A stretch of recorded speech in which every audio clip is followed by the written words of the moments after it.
Абай облысы Семей қаласы нөмір 21 орта мектептің 2 сынып оқушысы Советбек Айсұлу Төлебекқызы.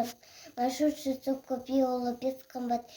Ең әуелі керек нәрсе иман деген, ақырет істеріне ешқаларын айынан деген, Құдай кешірер дегенмен іс бітпейді, иман жаты білмесе есен ибан деген.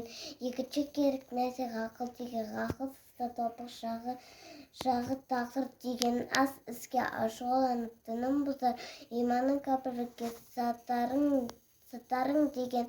Үшінші қымбат нәрсе сабыр деген, сабырлысы мұратын табар деген.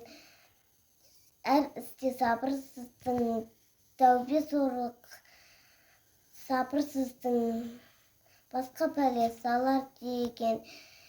Төртінші қымбат нәрсе шүкір деген, нығметке шүкірсіздік көпір деген. Жатқан жерде Құдай кешірер деген, қорлық себеп істеп тура жолмен жүгір деген.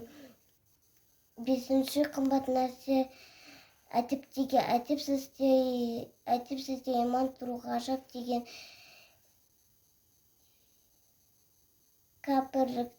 Кәпірліктің әдептіде тұрмағандай, әдеп деген махаббат себеп деген.